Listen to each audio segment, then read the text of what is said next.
मैंने सोचा था पिताजी बूढ़े हैं, पर असली ताकत तो उनके हौसले में थी। आज मैं खुद को भाग्यशाली मानता हूं जो उनका बेटा हूं।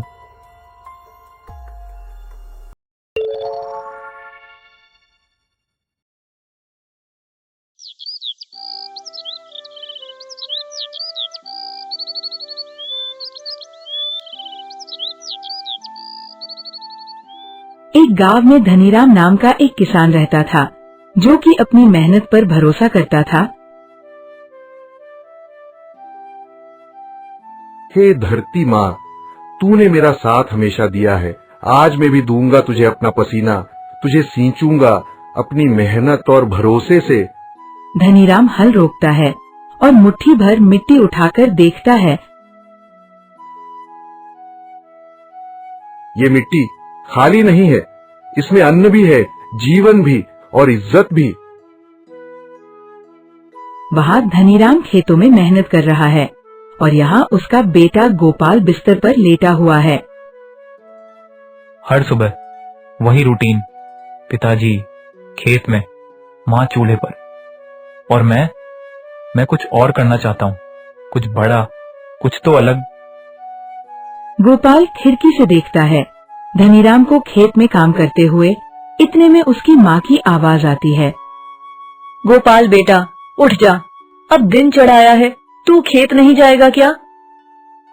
माँ, जब खेती में कुछ बचा ही नहीं है तो मैं जाके क्या करूँगा माँ?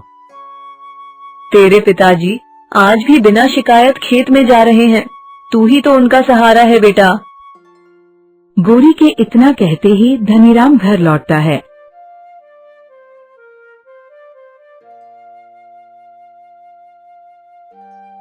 गौरी, जरा कुछ खाने को दे दे। आज की मिट्टी थोड़ी भारी थी, बहुत थक गया हूँ हल चलाते चलाते। पहले मुंह हाथ धो लो, फिर मैं खाना परोस दूंगी। गोरी के इतने कहने पर धनीराम हाथ मुंह धो लेता है और गोरी खाना परोस देती है।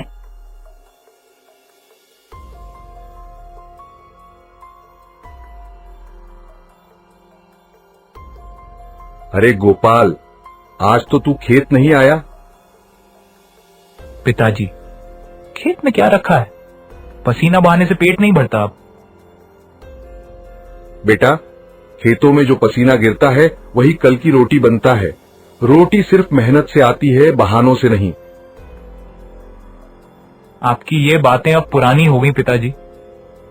आजकल दुनिया स्मार्ट बन रही है, मैं भी कुछ और करना चाहता हूँ। जाओ बेटा, दुनिया देखो, पर एक बात याद रखना, जमीन से दूर जाकर अगर उड़ भी जाओ तो जड़ें यहीं होंगी, इस मिट्टी में। धनीराम के इतना कहते ही सन्नाटा छा जाता है और गौरी भावुक होकर सुन रही है। गोपाल अपने पिता की ऐसी बातें सुनकर वहाँ से चला जाता है।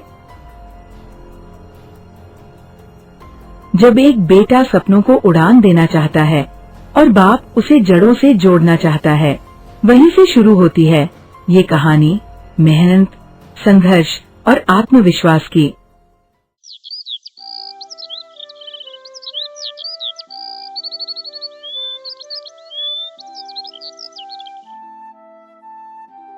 पिछले कुछ हफ्तों से बारिश नहीं हुई।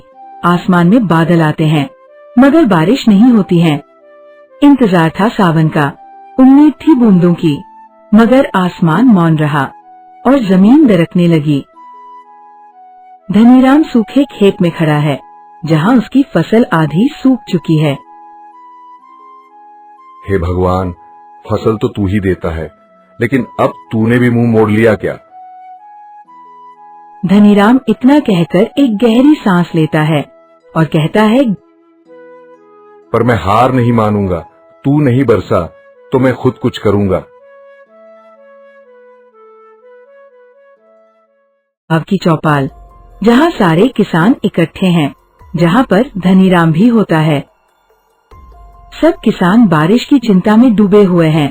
उनमें से राम सुख, जो कि धनीराम का पड़ोसी होता है, वह कहता है, भाइयों, अब और क्या बचा है? फसल तो गई, अब तो शहर जाकर मजदूरी ही करनी पड़ेगी। अरे रामसुख भाई, कोई सरकार की मदद आएगी क्या? अरे भाई, पिछले साल भी तो बस वादे ही मिले थे, मदद नहीं। धनीराम चुपचाप सबकी बात सुनता है और धीरे से बोलता है, अगर हम अब भी कुछ न करें तो भूख ही हमारा भविष्य बन जाएगी। मैं खेत नहीं छोड़ूंगा, जो भी होगा यहीं रहकर लड़ूंगा। हाँ हाँ हाँ, तू अकेला क्या उखाड़ लेगा धनीराम? तेरे भरोसे बारिश आएगी क्या? मुझे बारिश से नहीं, अपने हौसले से उम्मीद है। इतना कहकर धनीराम अपने घर की ओर चल देता है।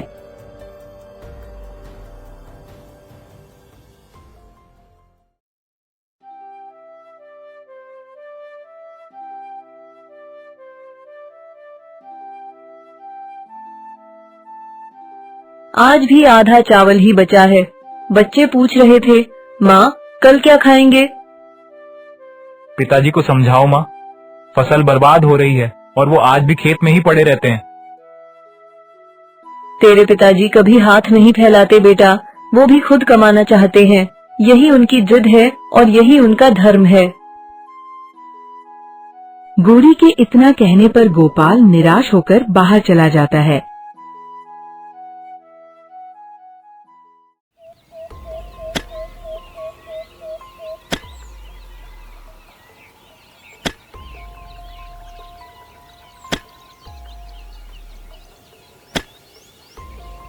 अगर पानी ऊपर से नहीं आया तो अब नीचे से लाना पड़ेगा। मैं खुदाई करूंगा, एक एक बूंद खींच लाऊंगा।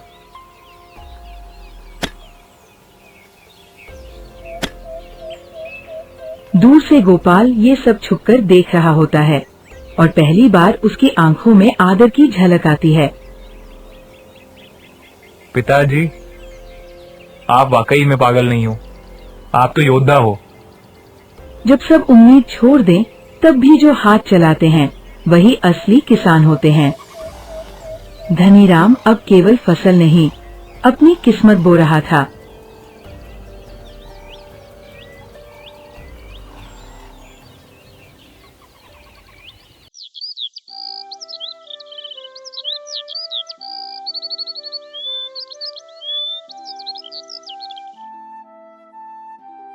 सर सुनो सुनो, महाराज वीरेंद्र सिंह की आज्ञा से ऐलान किया जाता है।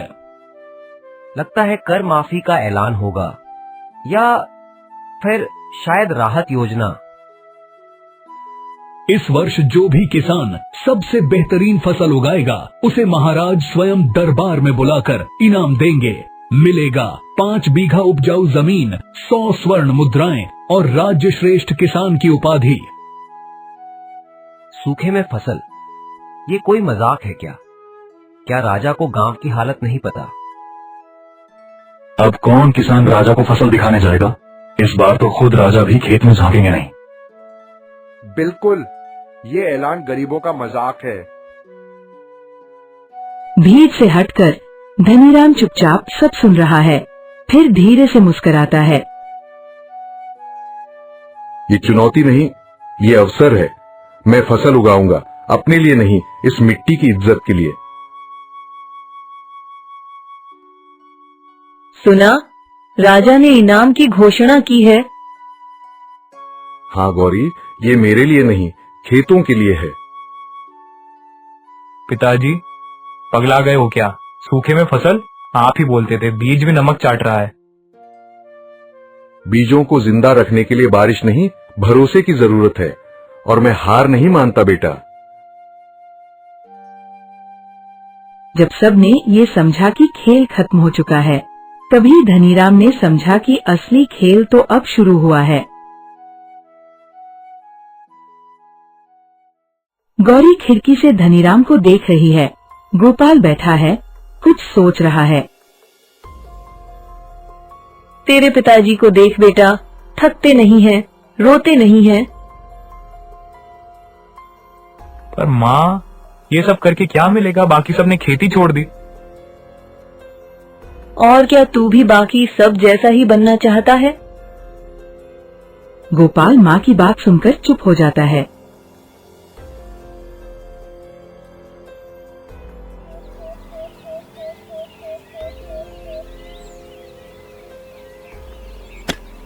धनीराम का शरीर कांप रहा है, मिट्टी में पैर धन से हैं, लेकिन फावड़ा नहीं रुका। हे धरती माँ, मैं तुझे छोड़ नहीं सकता, चाहे तुझे तोड़ना पड़े।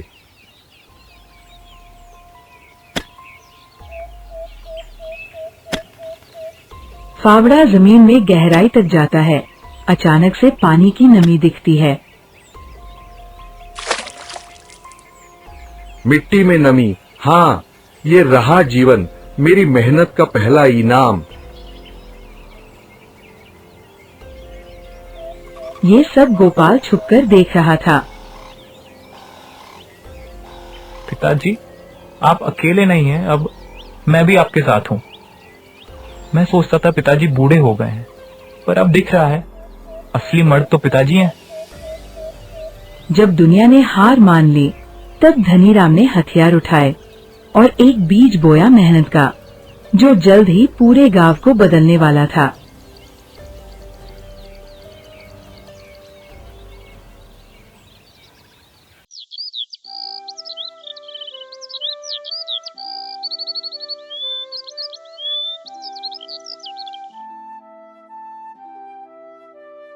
मेरे बच्चों ने सांस लेना शुरू कर दिया है।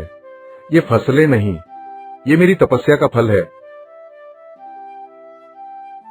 गोपाल दूर से देखता है। उसके चेहरे पर पहली बार गर्व और ग्लानि दोनों आते हैं।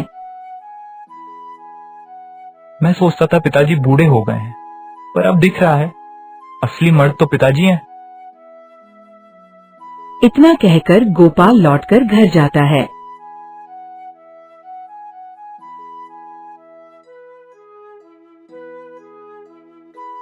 माँ, अब मैं खेत जाऊंगा, अब मैं पिताजी के साथ रहूंगा। गोपाल की ये बात सुनकर गौरी आश्चर्य में पड़ जाती है और गर्व से कहती है, तेरे पिताजी की मेहनत ने तुझे जगा दिया बेटा, अब तू उनका असली वारिस बनेगा।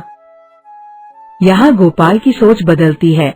वहीं दूसरी ओर धनीराम की मेहनत से जलता हुआ राम सुख कहता है, हाँ हाँ हाँ, ये धनीराम का खेत तो जादू लग रहा है।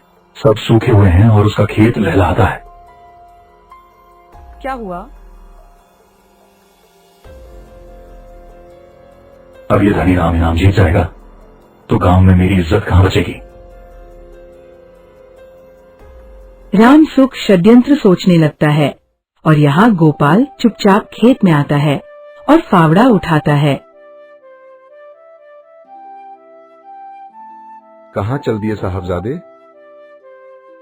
गोलाब अपने पिता की ये बात सुनकर मुस्कुराते हुए धनीराम को कहता है, पिताजी, अगर खेत की ये सांसें आपकी मेहनत है तो उन्हें धड़कन मैं दूंगा। ये पल मेरे जीवन की सबसे बड़ी सफलता है।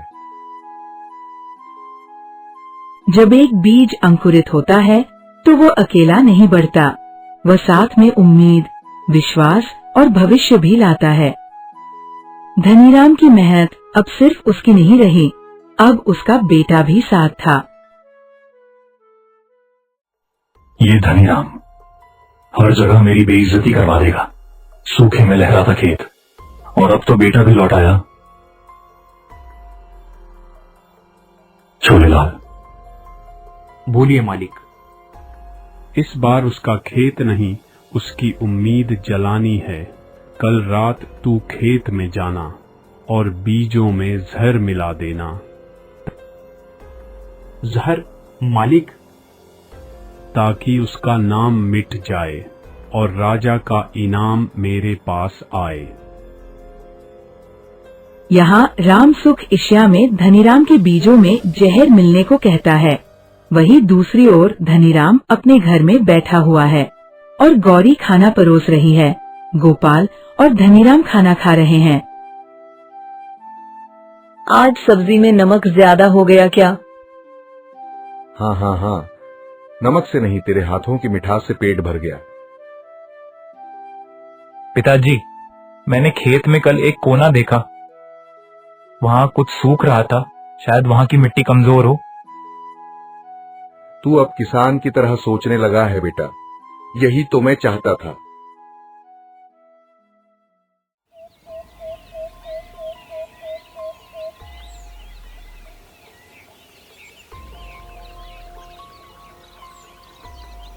रात का सन्नाटा छाया हुआ है। छोटेलाल खेत की बाड़ से अंदर घुसता है। ये रहा उसका बीज भंडार, बस यही मिलाना है ये जहर। छोलेलाल के इतना कहते ही अचानक एक लालटेन की रोशनी पड़ती है। छोलेलाल सामने देखता है कि गोपाल हाथ में डंडा लिए खड़ा है। कौन है रे मेरे पिताजी की मेहनत को छूने वाला? भाई माफ कर दो, मैं तो बस। गोपाल चिल्लाता है। धनीराम दौड़ कर आता है और साथ में गांव के 2 आदमी भी आ जाते हैं। छोलेलाल डरकर सारी बात बता देता है।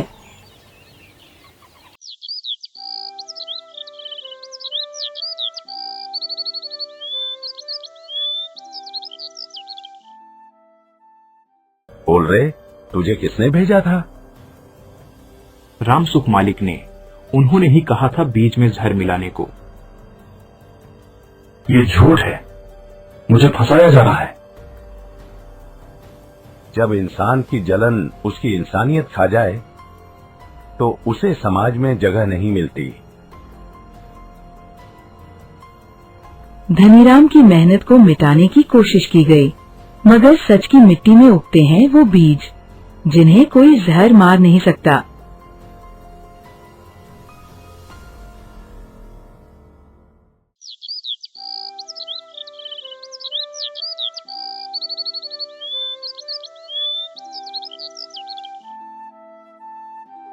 प्रिय प्रजाजनों, आज हम उस किसान को सम्मानित करेंगे जिसने विपरीत परिस्थितियों में भी अपने खेतों को जीवन दिया। सभी किसान एक एक कर अपनी फसलें दिखाते हैं। कुछ की अच्छी, कुछ की साधारण और कुछ की सूखी हुई। अंत में आता है धनीराम, गोपाल और गौरी अपने ताजा हरी फसल और बीजों की थैली के साथ। राजन, ये फसल केवल धरती की नहीं, ये मेरे पसीने, मेरी पत्नी के धैर्य और मेरे बेटे के विश्वास की उपज है। मैंने सोचा था पिताजी बूढ़े हैं, पर असली ताकत तो उनके हौसले में थी। आज मैं खुद को भाग्यशाली मानता हूं जो उनका बेटा हूं। ये सम्मान हर उस औरत के लिए है जो अपने आदमी की थाली में आधी रोटी देकर भी मुस्कुराती है। धनीराम की ये सब बातें सुनकर राजा भावुक होकर धनीराम से कहते हैं, धनीराम, तुमने साबित कर दिया कि जमीन की उपज सिर्फ बारिश से नहीं, इरादों से होती है। मैं गर्व से कहता हूं, इस वर्ष के राज्य श्रेष्ठ किसान हो तुम। महाराज की आज्ञा से धनीराम को प्रदान की जाती है 5 बीघा उपजाऊ जमीन, 100 स्वर्ण मुद्राएं, राज्य श्रेष्ठ किसान की उपाधि और राज्य के हर किसान का मार्गदर्शक बनने का अधिकार। जिसे दुनिया ने पागल कहा, जिसे मौसम ने ठुकराया, जिसे गांव ने छोड़ा, वो आज दरबार का दीपक बना। ये कहानी मेहनत की नहीं, मेहनत के साथ खड़े होने वालों की है।